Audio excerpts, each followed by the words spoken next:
Hello दोस्तों, आज के सेशन में एक बहुत सामयिक विषय जिसके ऊपर सारे देश की निगाह है और शायद इलेक्शन पे भी एक मुद्दा है। क्या देश में सेंसस जरूरी है और सेंसस कितनी जल्दी कर लेनी चाहिए। 1881 जब ब्रिटिश टाइम्स था उस समय से कंटिन्यूअस सेंसस होती आ रही है। सिर्फ वार्स होते थे, जैसे फर्स्ट वर्ल्ड वार हुआ उस हो चुकी थी सेंसस। सेकंड वर्ल्ड वार 1941 में हुआ तो थोड़ी डिस्टर्ब हुई थी।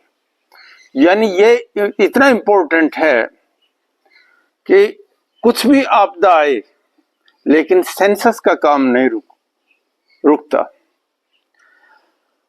पहली बार 1911 में सेंसस आई और 1911 से 21 जो सेंसस आई उसमें एक बड़ा अल्टरेशन नजर आया कि हिंदुस्तान की पॉपुलेशन है वो थोड़ी सी वार की वजह से गिर गई थी। ये सूचना सिर्फ सेंसस से ही पता लगी।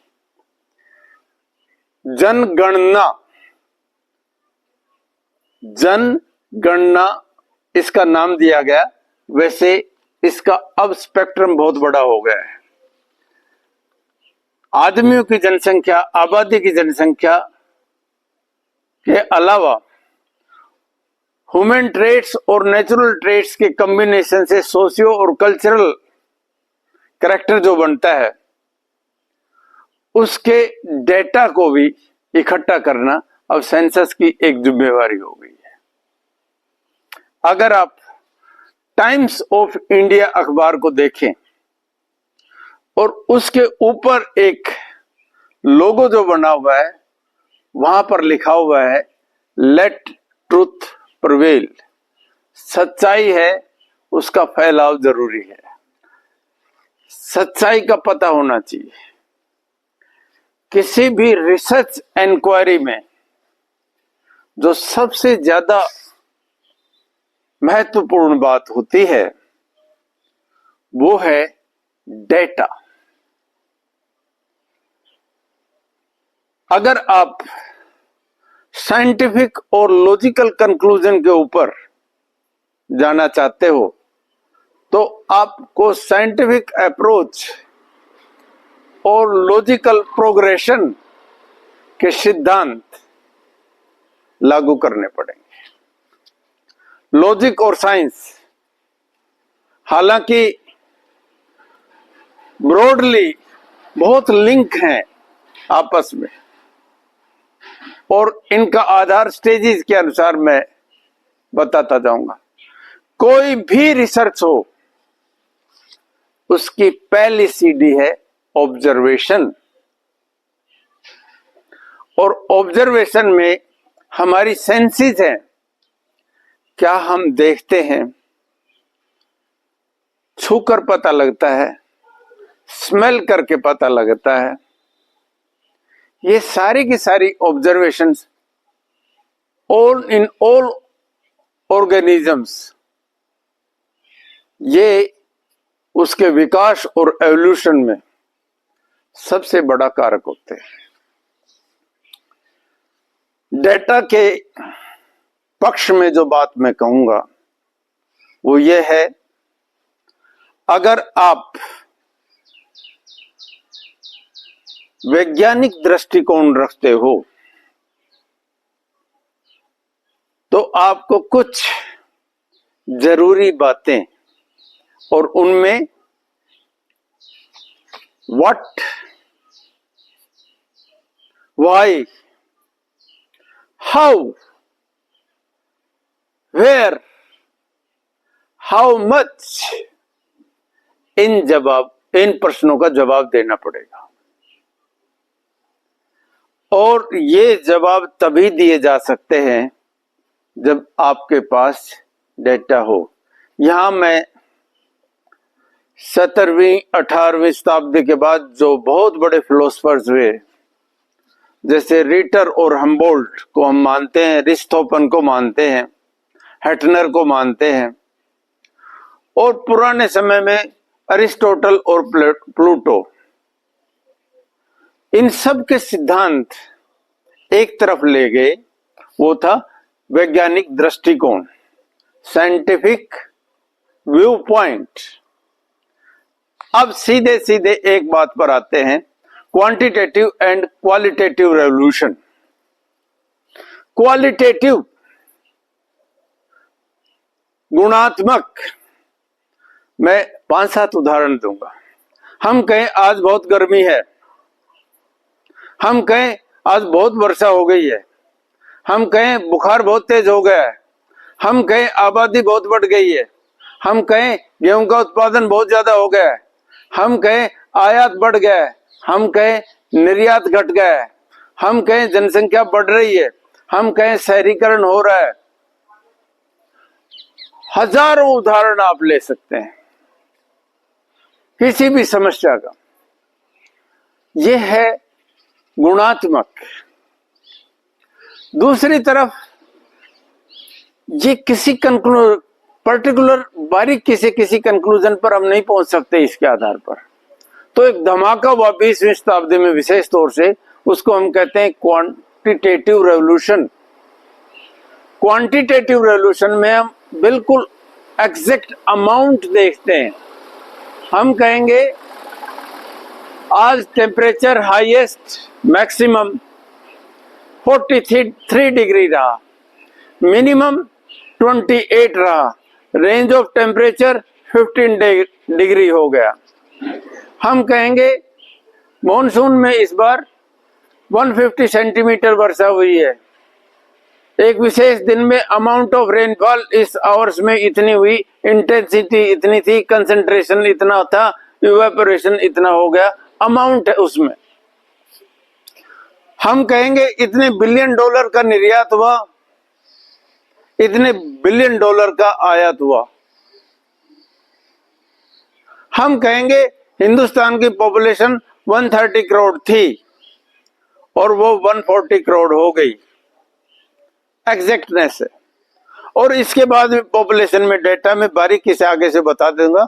आपको डेंसिटी ऑफ पॉपुलेशन निकालनी पड़ेगी, एज सेक्स रेशो देखना पड़ेगा, हमको रूरल और अर्बन पॉपुलेशन का रेशो निकालना पड़ेगा, यानी गांवों में कितने रहते हैं, शहरों में कितने रहते हैं। हमको एज लिटरेसी का लेवल लेना पड़ेगा, कितने महिलाएं पढ़ी हुई हैं और कितना पढ़ी हुई है, कितने नहीं पढ़े हुए हैं। हमको बारीकी से बारीक जो चीजें हैं उनका बहुत बड़ा ब्रॉड डेटा बैंक होगा, लेना पड़ेगा।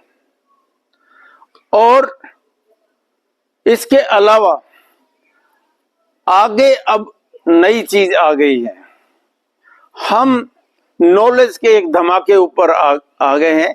इसको हम कहेंगे एक्सप्लोजन ऑफ इंफॉर्मेशन, धमाका हो गया सूचनाओं का।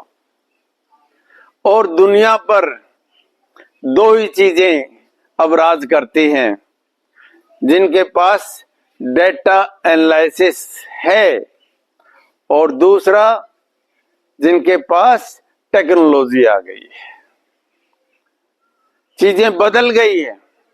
यहां एक बड़ा छोटा सा उदाहरण दिया जाता है हमेशा। किसान की स्थिति बदलने में बैलगाड़ी से जब वो ट्रैक्टर पे आया है तो बदली है। उसके बाद आज किसान एक चीज देखता है कि वो ऐसा कौन सा प्रोड्यूस करे जिसको एक्सपोर्ट किया जा सकता है। दुनिया जब ग्लोबल विलेज हो गई है तो आप अपनी सीमाओं को बांध नहीं सकते। यहां ताजा उदाहरण एक साथ साथ है। 3-4 चीजों के साथ अब दुनिया में जो बड़ी समस्याएं हो रही है। अगर इंग्लैंड प्रेडिक्ट कर लेता ब्रेक्सिट का कितना नुकसान होगा, तो ब्रिटेन की अर्थव्यवस्था ठीक रहती, ब्रेक्सिट से बाहर नहीं होता। इसी तरह रसिया ने गलत एस्टिमेट कर लिया यूक्रेन को, और एक बहुत बड़ी समस्या में फंस गया। इजराइल ने केक वॉक समझ लिया था वार को, और साल हो गई फंसा हुआ है। अगर आपके पास ठीक और पूरी इंफॉर्मेशन नहीं है तो आप किसी बड़ी समस्या में फंस सकते हैं। हम अपने देश की बात करते हैं। सेंसस क्यों जरूरी है और क्यों लुका छिपी हो रही है, इसका जो व्याख्या की जा रही है वो सिर्फ ये है कि इकोनॉमिक डिस्ट्रीब्यूशन ऑफ रिसोर्सेज है वो डिफेक्टिव हो गए। यानी ये कहा जाता है कि लगभग 20% लोगों के पास इतने संसाधन हो गए हैं जो 80% पॉपुलेशन है उसके पास 20% और 20 के पास 80%, यानी ये इम्बैलेंस हो गया। दूसरा, अगर आप माइक्रो लेवल पे सेगमेंटाइजेशन करेंगे, ये सच है Hindustan, caste and religion is a truth in India, सच बात है। Caste wise distribution of resources है, डिस्ट्रीब्यूशन ऑफ इनकम है, उसका पता नहीं लग जाए, ये व्याख्या की जा रही है, इसलिए सेंसस को रोका जा रहा है। एक सबोटेज है। सेंसस पे थोड़ा पैसा लगेगा, ये उसी तरह है कि जिस तरह से किसी बच्चे के खाने के ऊपर अगर आप पैसा खर्च करते हो तो जवान होकर उसकी ताकत का, उसकी उपयोगिता का, उसकी प्रोडक्टिविटी का, उसकी लॉन्गेटिविटी के ऊपर जो असर पड़ता है वो बेशकीमती होता है। अब बात आ गई आगे, आप आए कि 2021 में होना चाहिए था, 2024 तक नहीं हुआ। इस बात का क्या अंदेशा है कि ये जो 3-4 साल का डेटा बिलेटेड हो गया, इसको कैसे कवर किया जाएगा। इसमें कोई दो राय नहीं है कि ये नुकसान इतना बड़ा होता जा रहा है जिसको रिकवर करना बहुत मुश्किल है। हमारे जमाने में शोले फिल्म में एक डायलॉग बोलता है, जय और भीरू के बीच में आपस में कन्वर्सेशन होती है और जय कहता है कि मुझे भी अब अपना घर बसा लेना चाहिए, शादी कर लेनी चाहिए। और भीरू कहता है शादी के लिए कम से कम एक लड़की होनी चाहिए। यही बात है सेंसस के लिए, कम से कम सरकार की इच्छा होनी चाहिए। सरकार करवाना चाहती है या नहीं करवाना चाहती है, ये सरकार की इच्छा तो है, लेकिन दूसरे दबाव भी अब हैं। क्योंकि पिछले चुनाव में एक तो बात हो गई है, एनडीए सरकार की जो बहुत बड़ी कॉन्स्टिट्यूशन हो गया था, कब्ज हो गई थी, वो तो टूट चुकी है। निर्णय लेते हैं वापिस होते हैं, निर्णय लेते हैं वापिस होते हैं। इसका मतलब गाइडिंग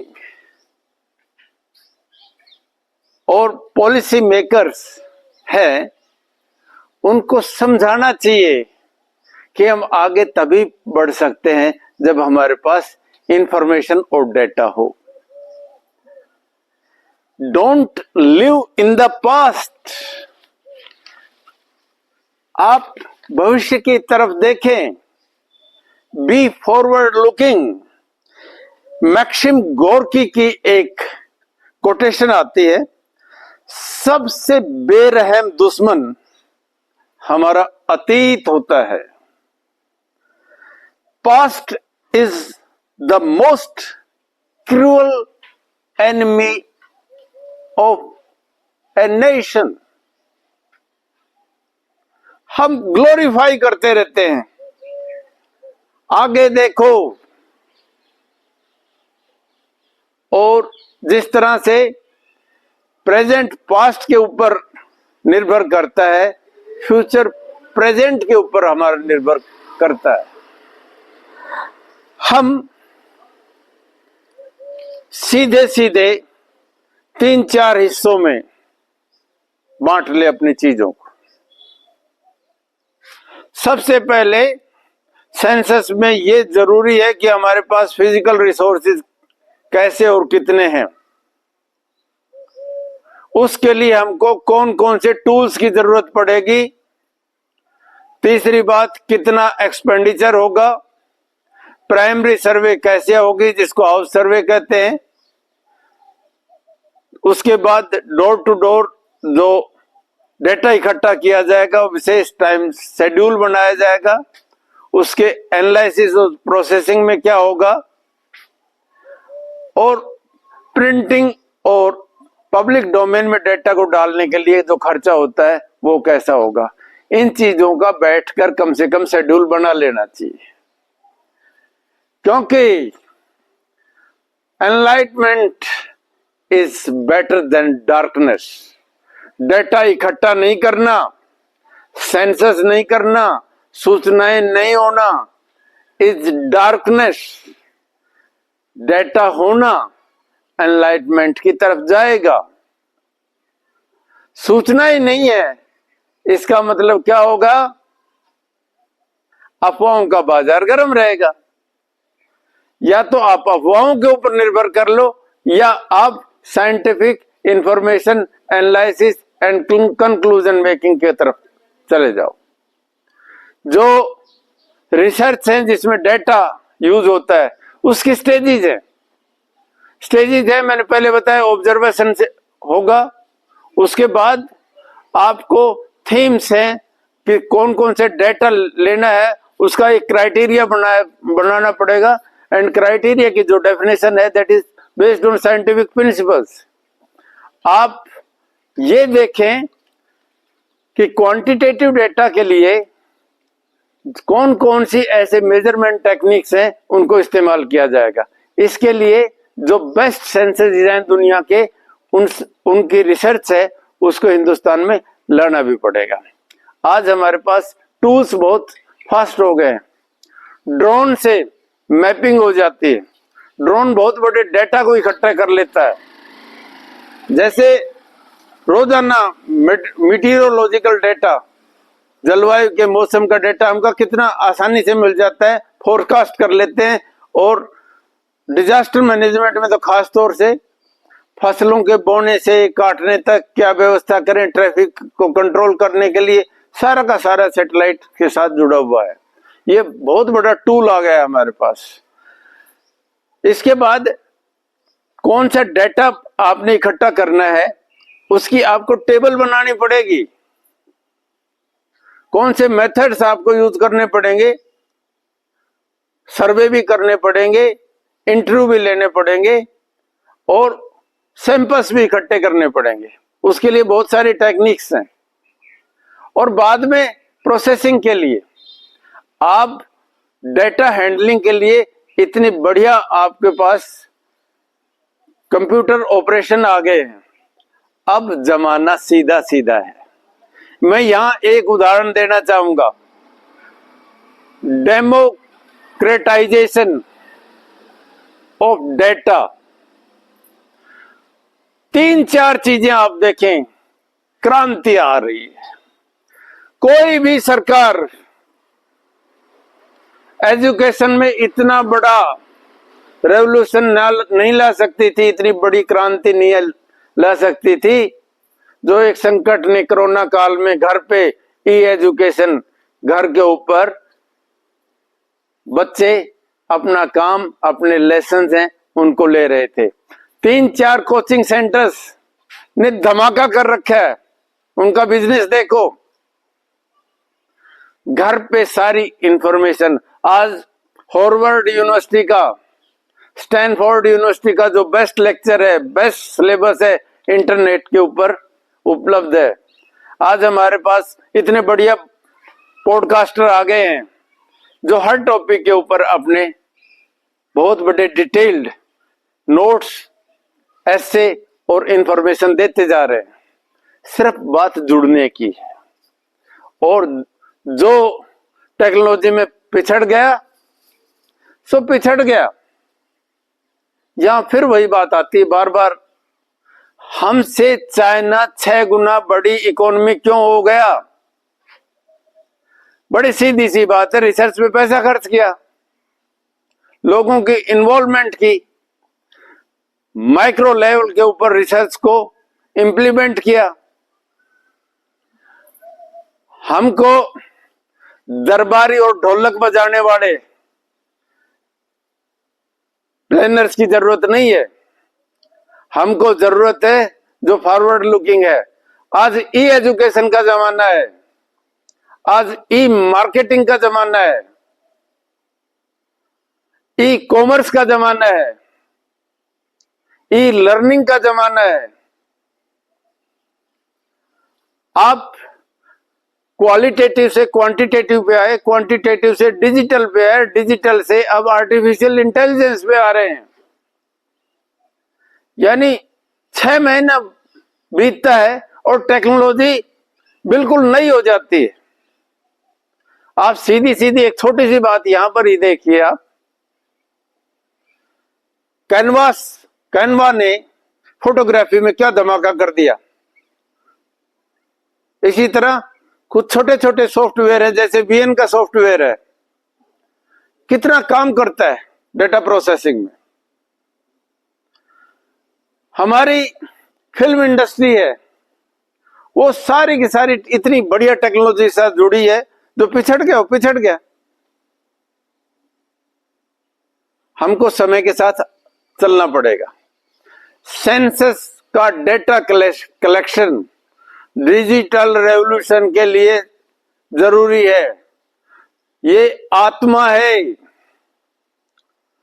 ये उसी तरह से है जिस तरह से साइकिल के पहिए के बगैर साइकिल नहीं चल सकती, उसी तरह से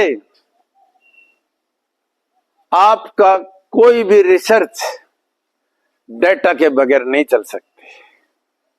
आप चाहे टैक्स कलेक्शन का हो मामला, चाहे आप माइनिंग का ले लें, चाहे एग्रीकल्चर का ले लें, चाहे आप इंडस्ट्रियल प्रोडक्शन का ले लें, चाहे आप पॉलिटिकल बिहेवियर का ले लें, चाहे आप ह्यूमन और लेबर माइग्रेशन का ले लें, चाहे आप लेबर मोबिलिटी को ले लें, चाहे आप एजुकेशन रेवोल्यूशन है इसके डेटा को ले लें। सारी चीजें एक दूसरे से कनेक्टेड हैं, और कनेक्टेड है तो उसके लिए जरूरत क्या पड़ेगी? इस एनालिसिस के लिए डेटा की जरूरत पड़ेगी। यहां आपको प्राथमिकता, आपकी चॉइस है, प्रायोरिटीज हैं, उनको डिटरमिन करना पड़ेगा, फिक्स करना पड़ेगा। अगर आप एक बात देखें हिंदुस्तान में, आप दारू के ठेकों की संख्या देख लें और एक्सपोनेंशियल ग्रोथ देख लें, शराब कितनी बिक रही है, और उसके साथ लिंक हुए शराब की वजह से और नशे की वजह से कनेक्टेड कितना क्राइम बढ़ा है, इसके भी डेटा ले लें। दूसरी तरफ गुड एजुकेशन इंस्टीट्यूशन, अच्छी शिक्षण संस्थाओं के डेटा साथ में ले लें, कितने बढ़िया स्कूल आपने बनाए हैं और उन स्कूलों से कितने अच्छे officers, engineers, doctors, scientist, entrepreneurs निकल रहे हैं। इन दोनों के डेटा को आपस में कंपेयर कर लें, कोरिलेशन कर लें, पता लग जाएगा। अगर आप शराब के ठेके बढ़ाते हो तो आपको जेल बनानी पड़ेगी। अगर आप अच्छे इंस्टीट्यूशन बनाते हो, बहुत अच्छे यूनिवर्सिटीज बनाते हो, आईआईटी बनाते हो, एम्स बनाते हो, तो आपको शाइनिंग इंडिया नजर आएगा। ये डुगडुगी बजाने से समस्याओं का समाधान नहीं होगा। कितनी बड़ी संख्या में नौजवान धर्मांधता में लिपटे हुए हैं, उनको अगर सीधा सीधा देश के निर्माण में लगा दिया जाए और कुछ नहीं, सेंसस के डेटा कलेक्शन में ही लगा दो उनको। बात है अप्रोच की। क्या कारण है कि हमसे देर में आजाद हुए सिंगापुर ने धमाका किया हुआ है, जापान टूट गया था, आज कहां खड़ा हुआ है। और हमारी अपनी जो ताकत है उनको भी आप कैसे पहचानोगे। हम कहते हैं India is digital, young India, देश जवान हो गया है। आपकी जीडीपी ग्रो कर रही है, लेकिन पर कैपिटा इनकम कहां है? इसका मतलब क्या हुआ? डिस्ट्रीब्यूशन डिफेक्टिव है। पता कैसे लगेगा? पता लगेगा डेटा कलेक्शन से, सेंसस से, जिसको रोका हुआ है। और कब तक रोकोगे? क्योंकि बहुत सारी चीजें ऐसी हैं रोकने से। अगर आर्टरीज में खून ब्लॉक किया हो जाता है तो हार्ट अटैक पड़ता है। सूचनाओं को नहीं रोक सकते, और कब तक रोकोगे? यहां पर एक बहुत बड़ी जो समस्या हिंदुस्तान की, वो है बेरोजगारी। बेरोजगारी को एड्रेस करने के लिए सबसे जरूरी है रोजगार पैदा करना। रोजगार कहां से पैदा होता है, ये सर्च कैसे होगा? चलो एक उदाहरण देता हूं। एग्रीकल्चर को अनप्रोडक्टिव कर दिया, जहां पर लगभग 60% लोग काम लग रहे थे, वहां लगभग 12-13% जीडीपी का आता है। सबसे बुरी स्थिति दो गलत निर्णय से, जिसका नाम भी नहीं लेते, एक नोटबंदी और एक कोरोना काल में लॉकडाउन। उन दोनों के कुछ भी गुण गिनाते रहे, लेकिन जॉब्स को खा गए। और सबसे ज्यादा जॉब्स इंडस्ट्री में एमएसएमई देते थे, उसकी हालत बुरी है। बड़े बैंक हो गए,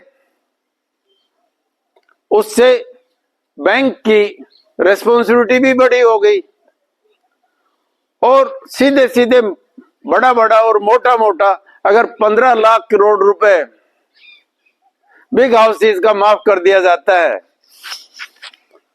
तो नीचे जो फिल्टर करके पैसा आ जाना चाहिए था, वो नहीं आ पाता।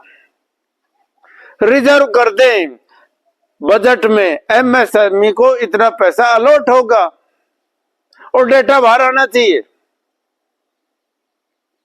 ये अटकी सटकी और लुका छिपी से काम नहीं चलता। आप पहले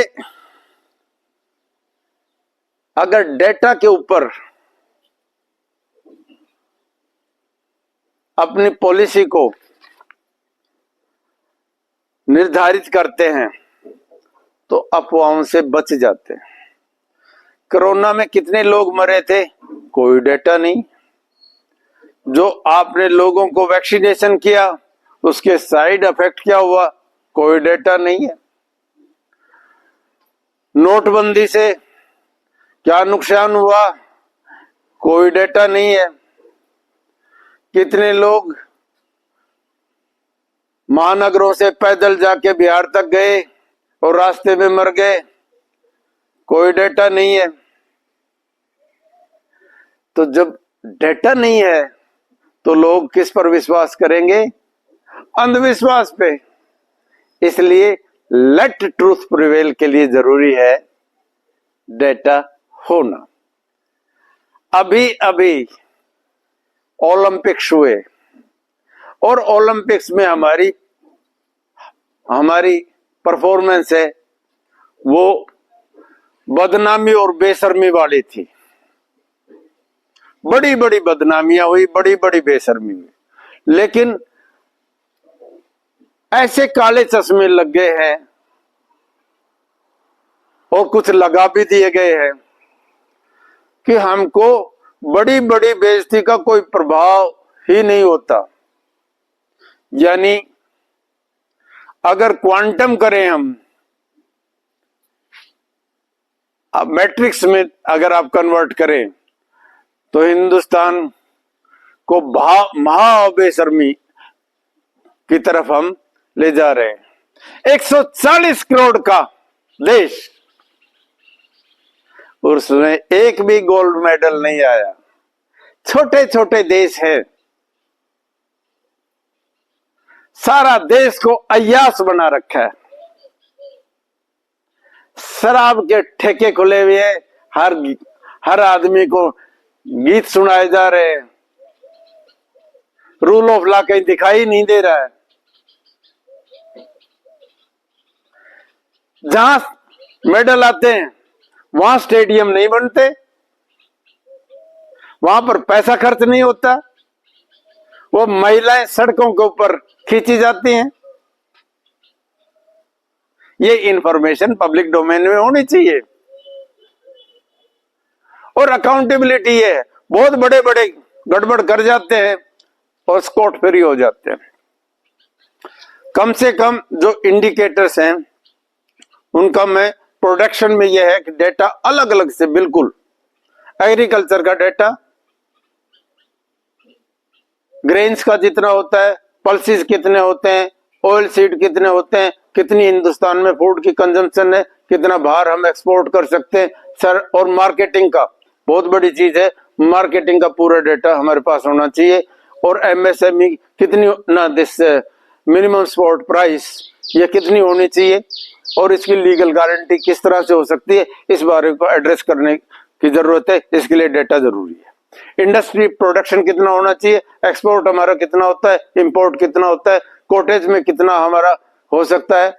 और एक बहुत बड़ी बात यहाँ पर आती है, अगर टेक्नोलॉजी में आपको आगे बढ़ना है तो इंडस्ट्रियल पार्क हर डिस्ट्रिक्ट में बनाओ और इंडस्ट्रियल मॉडल टाउनशिप बनाओ, आईटी पार्क बनाओ और दुनिया की जो बेस्ट टेक्नोलॉजी है उसको लेकर आओ। कॉमर्स के डेटा आपके पास, ट्रेड एंड कॉमर्स हमारी सर्विस सेक्टर है जो अब इकोनॉमी का लगभग 60% तक बढ़ गई है और यह धमाका कर दें। एग्रीकल्चर से इंडस्ट्री से लोगों को सर्विस सेक्टर की तरफ बढ़ाओ और हिंदुस्तान का बेस्ट टेक्नोक्रेट आदमी है उसको बाहर भी भेजो। अब ब्रेन गेन की तरफ ले जाएं। पहले ये था ए ब्रेन, हिंदुस्तान का जो ब्रेन था इसमें कोई दो राय नहीं, वी आर मैथमेटिकल, सबोटेज हो रही है। और उसका एक बहुत बड़ा उदाहरण ये है कि सेंसर डेटा कलेक्शन ही नहीं होना, किसी क्या कैपेसिटी इसका पता ही नहीं लगता। जॉबलेस ग्रोथ तभी रुकेगी जब हमारे पास सूचनाएं पूरी होंगी। प्लानिंग के लिए जरूरी है, वो आधार है, फंडामेंटल्स है। इसके बाद आपका पॉपुलेशन का पूरा डेटा, पॉपुलेशन के एक एक कैरेक्टर मैंने पहले भी बताया था, डेंसिटी है, एज कंपोजिशन है, सेक्स रेशियो है, एजुकेशन लेवल है और उसमें टेक्नोक्रेट कितना है, बाहर कितना चला गया। बहुत ही डिटेल्ड पॉपुलेशन एनालिसिस के लिए पॉपुलेशन का डेटा जरूरी है। हाउसेस का बहुत जरूरी है। हाउसिंग की एक बहुत बड़ी समस्या और विशेष तौर से जो ट्राइब्स हैं, जो घुमक्कड़ जातियां हैं, उनको पता नहीं आजादी क्या हुई है। या फिर वही कोटेशन में फिर बोलना चाहूंगा, आप पॉवर्टी का एलिमिनेशन करना चाहते हो तो पॉवर्टी के डेटा तो होने चाहिए। कितना आपका ऐसी पॉपुलेशन है जो बीपीएल है। ये कोई शान की बात नहीं है कि 80 करोड़ लोगों को हम अनाज खिलाते हैं, ये बदनामी की बात है। लोगों को इतना सशक्त करो कि अपनी रोटी कमा के दें। Don't make the people parasite. उनकी आम जरूरतों को एड्रेस करो, लेकिन उनसे कम से कम काम भी लो। ये उनके हाथ, इसको कहेंगे कटे हाथ। जो हाथ काम के लायक हैं, उन हाथों को अगर काम नहीं देते हैं तो इसका मतलब हाथ काटने का काम कर रहे हैं। और एक बार ये आदत पड़ जाती है, इससे पीछा छुड़ाना बहुत मुश्किल है। यहां फिर वही बात करूंगा कि क्वांटिटेटिव रेवोल्यूशन आई थी, वो आगे बढ़ गई है डिजिटल रेवोल्यूशन में। डिजिटल रेवोल्यूशन और आगे बढ़ गई, डिजिट से ई आ गया, इलेक्ट्रॉनिक कॉमर्स भी आ गया, इलेक्ट्रिक ऑपरेशन भी हॉस्पिटल का अब इन टूल्स के बगैर नहीं हो सकता। और आपको स्ट्रेटेजिकली अगर देश को सशक्त करना है तो आपको डिफेंस में वो डेटा जो बहुत ही ज्यादा जरूरी है डिफेंस के लिए, उसकी असेंबलीज भी बहुत जरूरी है। जैसे युद्ध से पहले युद्ध की तैयारी करनी पड़ती है। पुतिन ने गलती कर दी, क्योंकि प्रेडिक्शन ठीक नहीं कर सकते तो आप क्राइसिस की तरफ जाओगे। ये उसी तरह से है जिस तरह से लॉकडाउन तो कर दिया, लेकिन प्रेडिक्ट नहीं किया कि इसका नुकसान कितना होगा। 2% नोटबंदी ने खत्म कर दिया, 2% लॉकडाउन ने कर दिया। थोड़ा बहुत पैसा था बैंकिंग सेक्टर्स का, वो इधर उधर हो गया और हमारी ग्रोथ रुक गई थी। आपको इंफॉर्मेशन, ओपन सोसाइटी के लिए ओपन इंफॉर्मेशन जरूरी है, और ओपन इंफॉर्मेशन के लिए सेंसस जरूरी है। समय रहते सभी सरकारों को अपने संसाधन इस तरफ जुटा देने चाहिए। ये एक नए जमाने की क्रांति है जिसको हम कहेंगे क्वांटिटेटिव रेवोल्यूशन। और क्वांटिटेटिव के बाद डिजिटल आती है, इंफॉर्मेशन टेक्नोलॉजी की रेवोल्यूशन है, ई रेवोल्यूशन है, और अब आर्टिफिशियल इंटेलिजेंस है। इन सभी टूल्स को इस्तेमाल करते हुए आपकी गुडविल तभी रह सकती है जब आप सेंसस करवाएं। किस सेगमेंट ऑफ पॉपुलेशन का क्या अधिकार है, क्या वहां तक गवर्नमेंट पॉलिसीज के लाभ पहुंच रहे हैं, ये बात जब तक सरकारें अपनी जिम्मेवारी से एड्रेस नहीं करेंगी तब तक चीजें ठीक नहीं होंगी।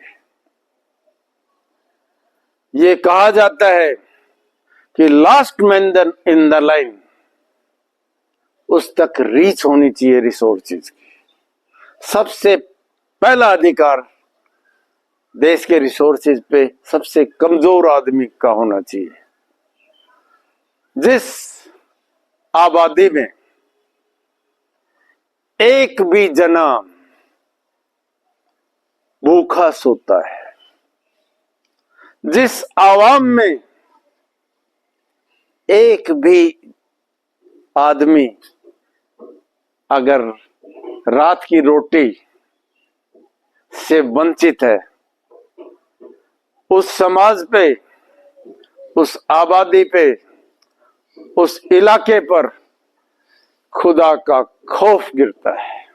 और खुदा का खौफ, खुदा की गाज से डर है बंदे। और ये डर